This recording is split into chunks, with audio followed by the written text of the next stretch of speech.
Graça e paz. Amém? Amém.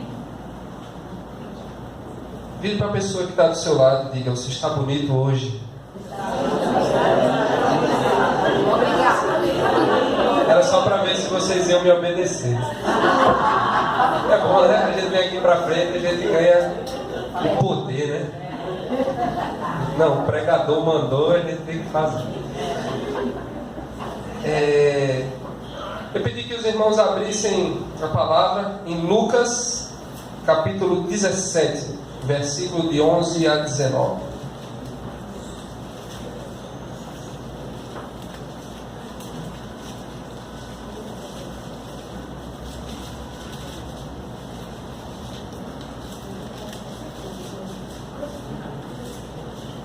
Lucas 17, de 11 a 19. Não sei se a versão é a mesma e os irmãos acompanhem comigo. A caminho de Jerusalém, Jesus passou pela divisa entre Samaria e Galileia. Ao entrar num povoado, 10 leprosos dirigiram-se a ele. Ficaram a certa distância e gritaram em alta voz: Jesus, mestre, tem piedade de nós. Ao vê-los, ele disse: vou mostrar-se aos sacerdotes. Enquanto eles iam, foram purificados. Um deles, quando viu que estava curado, voltou, louvando a Deus em alta voz. Prostrou-se aos pés de Jesus e lhe agradeceu. Este era samaritano. Jesus perguntou: não foram purificados todos os 10? Onde estão os outros 9? Não se achou nenhum que voltasse e desse louvor a Deus, a não ser este estrangeiro?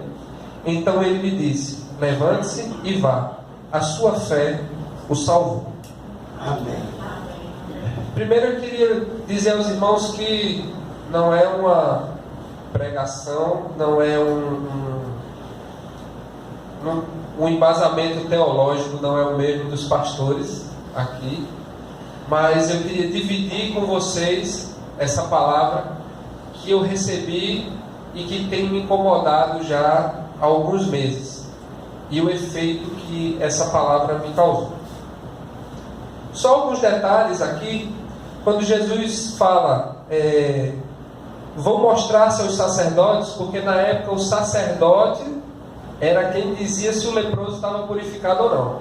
Então ele tinha que se apresentar para o sacerdote fazia o checklist ali e dizia: não, você está limpinho, você foi curado. E outra coisa era que só o samaritano voltou para agradecer. Eu tenho uma pergunta para vocês: quantos foram curados? 10. Certo.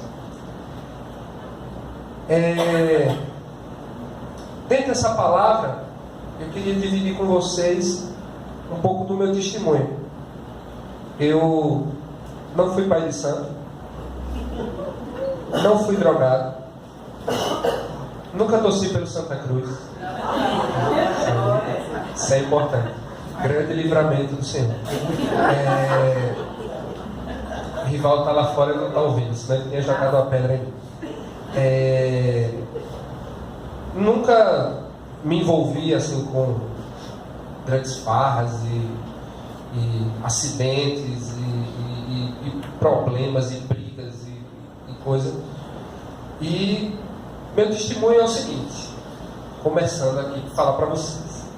Eu só não nasci dentro da igreja porque não tinha uma parteira na hora, mas foi quase. E desde muito pequeno que minha mãe me levava para a igreja, e já teve vezes que teve que trocar a fralda, não dava para trocar a fralda dentro da igreja, que isso ela me conta, né? Que ela teve que sair da igreja porque ninguém aguentava ficar dentro mais. E logo no meu nascimento teve um problema sério, faltou oxigenação no meu cérebro, e por isso eu sou desse jeito. E o médico que estava lá atendendo, ele tinha recém-trazido de fora do país um equipamento lá que ajudou a me trazer de volta, porque eu inalei o líquido amniótico. Aconteceu a mesma coisa com o Davi, meu filho mais velho. Quando nasceu, ele inalou o líquido amniótico, então ele chorava e ele ficava engasgado, ele não conseguia abrir o choro. Então, rapidamente o médico foi lá e eu me desesperei na hora, porque essa é a minha história. Isso é o que carrega, vem comigo aí nesses 22 anos de vida que eu tenho. Não entendi não. É que tem uma margem de erro, para mais ou para menos. E eu vi acontecendo com Davi, e hoje isso é muito prático. Vai, desafoga o menino, tira não sei o que, para lá, e o menino tá bom, já nasce jogando videogame, é uma maravilha. E com 2 anos de idade, eu tive a primeira hérnia, fui socorrido, aí tem uma cicatriz de um lado. Com 4 anos de idade, tive uma hérnia, fui socorrido nas pressas lá. E assim, depois que nasceu o primeiro filho, eu fui tendo a dimensão do aperreio que eu causei aos meus pais. E com 6 anos, eu tirei as amígdalas, tive que me operar, porque era um mês bom, um mês com amidalite. Um mês bom, um mês com amidalite. Aí esse monte de amidalite, aí eu já tinha uns 8 anos de idade. Interessante que é de 2 em 2 anos, né? Misericórdia, né? E com 8 anos, eu me lembro que eu estava na igreja, minha mãe era professora de escola dominical, e eu já acordei de manhã sentindo muitas dores nos joelhos, e eu era um menino muito bonito, só tinha orelha, joelho, a perna era bem dividida assim, era a parte de cima e de baixo, não era coxa e panturrilha não. Era parte em cima do joelho e embaixo do joelho, que era uma coisa só assim. Era um menino bonito de se ver. E eu amanheci sentindo muitas dores no joelho, meu Deus do céu, e era aquela coisa, isso é a dor do crescimento, porque ele está crescendo, né? E aí eu não era de chorar com facilidade, pelo menos eu acho, né? Que eu não era, né? Não. Ela está confirmando. E naquele dia eu chorei de muitas dores, e depois do culto, minha mãe ainda teve uma reunião lá, negócio de professor de escola dominical, e eu fiquei sentado no banco lá chorando, menino, o que é que você tem? Eu fui muita dor, e levou para o médico e descobriu que eu tinha febre reumática. E ali com 8 anos, eu já tinha me convertido, né? Já tinha levantado a mão na igreja, já tinha ido lá na frente e tal, e eu lembro que eu gostava de ouvir a pregação do pastor, era o pastor Lutero Rocha. E eu achava maravilhoso, assim, as pregações que a gente ia ver de outros pastores, e o pastor gritava, o pastor pisava no púlpito, e o pastor pulava e rodava, eu ficava assustado com aquele negócio, e o pastor Lutero, ele pregava, era aquela voz suave, assim, eu acho que todo mundo que era do som, né, mano, eu gostava do pastor Lutero, que ele não se alterava, tem uma luzinha que, quando a gente fala aqui, fica piscando uma luzinha no som ali, e a luzinha nem se mexia do pastor Lutero, eu ficava ali, ó. Tinha uns 8 anos, e eu gostava de ir bonito para a igreja, assim, umas gravatas borboleta, o pessoal, meus amigos, assim, muito bonzinhos, botaram meu apelido de Beto Barbosa, que eu estou de branco, para a igreja, a gravata borboleta cinza. Eu sentava lá na frente, aí Beto Barbosa e tal, e eu assistia a pregação, e eu ficava encantado com o pastor falando, e um dia eu tomei a decisão por Jesus, ali com uns 8 anos mais ou menos, e quando descobri que eu tinha febre reumática. Então, eu já tinha entregue meu coração. Então, eu comecei a orar pedindo ao Senhor a cura física. Pedindo a cura daquela doença, né? E com toda a sinceridade do coração da criança, eu fiquei muito triste, que eu fiquei sabendo que o tratamento era uma bezetacil por mês, né? E no começo era... de 3 em 3 dias, uma bezetacil, depois de 5 em 5, 7 em 7, 14 em 14, depois de 21 em 21 dias. Então tinha mês que eu tomava 2, tinha mês que eu tomava 1. Tinha Iracema que mandava a xilocaína. Tinha sema que... Você não se entendeu. Exatamente. Não aliviava muito, assim, a bicha era... E... eu lembro quando eu fiquei sabendo, eu era criança, fiquei sabendo que o tratamento para aquela minha doença era tomar uma danada da bezetacil dessa todo mês. Eu chorei muito, fiquei chorando. Na hora o médico falou, eu dei aquela travada. Eu lembro muito o caminho de volta do médico, minha mãe falando que não, mas o Senhor usou os médicos e existe essa forma de curar, não sei o que. Eu falei, bom, Jesus, não podia ter outra forma, não, o negócio de uma pomadinha que passava. Mas aí eu cheguei em casa E eu lembro de ter feito uma oração muito sincera ao Senhor, agradecendo pelas injeções que existiam, né? E eu orei e comecei a tomar aquelas injeções. Teve uma vez que, e quem já tomou bezetacil aqui sabe que a danada é feito um pó, né? E você tem que balançar para dissolver ela. E a gente ia para a farmácia e o enfermeiro da farmácia, o farmacêutico, sei lá, ele ficava com muita pena, porque era uma criança pequena, e ele dizia, não, vamos pegar uma agulha bem fininha, só que a danada da agulha fininha é ela que entope. Aí uma vez eu levei 7 furadas. Aí nesse dia eu chiei, eu falei, meu querido, me dê um cano PVC aí, parece que a danada não entupir mais.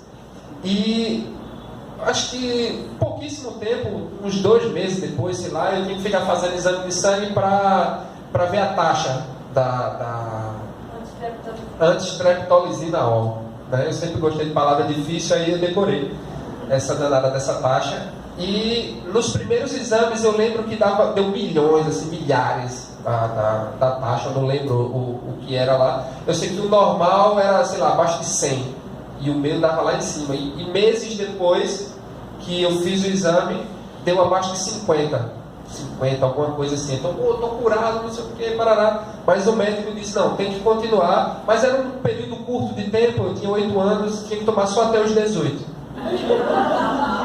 Aí eu amei, glória a Deus, eu estou curado, mas assim, se existe orientação médica, eu não vou. Eu tinha assistido um filme também, de um menino que tinha diabetes e os pais disseram, o Senhor curou você, deixou de dar insulina e deu um pote de melado para o menino tomou, no outro dia ele morreu. Aí eu fiquei impressionado com aquele negócio. Ele disse, não, mas a gente continua tomando, não tem problema, não tem problema nenhum. O Senhor curou, o Senhor proveu, e amém na injeção, aleluia. E antes dos 18, eu fui liberado das injeções, acho que uns 16 mais ou menos, foi um período longo aí, mas sobrevivi, né? Eu fui curado da febre reumática. Então, houve uma busca, houve um quebrantamento ali na presença do Senhor, e eu busquei ao Senhor ali pedindo essa cura, e eu fui curado. E aí eu fui crescendo, continuei aquele menino bonito, a orelha desse tamanho. Existem uns amigos que dizem, se fosse um orelhão, a ficha era uma tampa de leite ninho, né? E continuava forte, né? E aí, eu, com toda essa beleza, não era um menino muito querido pelas meninas, né? E isso doía, sabe? Eu via os colegas lá sempre bem relacionados e parará. E eu fui crescendo, graças a Deus, pelo menos eu era um menino legal, né? Se fosse feio daquele jeito. E chato, aquele menino chato, assim, tinha dado fim a mim há muito tempo. E quando apareceu na minha vida uma jovem que eu conheci por foto, umas amigas minhas fizeram uma viagem para Chapada Diamantina, e uma delas me mostrou um álbum de fotos. A gente foi para Chapada Diamantina, e uma dessas amigas é Carol, que hoje está na Finlândia. E quando eu olhei naquelas fotos, eu vi uma menina maravilhosa. Quem é esta jovem, essa varoa, né? Aí uma delas fez, claro que você ia gostar da minha amiga Brenda, né? Você só gosta de louras. Eu falei, não, as louras que gostam de mim é diferente. E eu disse, eu curti ela, achei ela legal. Não tinha Facebook, né? Não tinha como curtir a foto ali. E eu vi a foto, fiquei impressionado. E toda vez que eu ia na casa dessas amigas da gente, eu dizia, rapaz, você foi para a Chapada Diamantina e você nunca me mostrou as fotos. Que conversa? Não, eu nunca vi não. Só para ver as fotos de Brenda. E eu fiquei impressionado. Era tipo aquela coisa assim, a menina da novela, né? Da revista. Uma coisa maravilhosa. E eu um dia conheci Brenda. Teve o aniversário de uma dessas amigas da gente. E foi uma feijoada, e a gente estava lá embaixo do prédio. E de repente eu escutei aquele grito, Brendinha! Rapaz, tocou a música na minha cabeça assim agora, uma música romântica. Eu levantei assim, estufei o peito que eu não tinha, dei aquela ajeitada, né? E assim, aí quando vem Brenda passando, ela passou, mas tinha um encosto do lado. Tinha um namorado do lado, eu não sabia, ninguém me deu essa informação, porque a menina da foto tinha um namorado.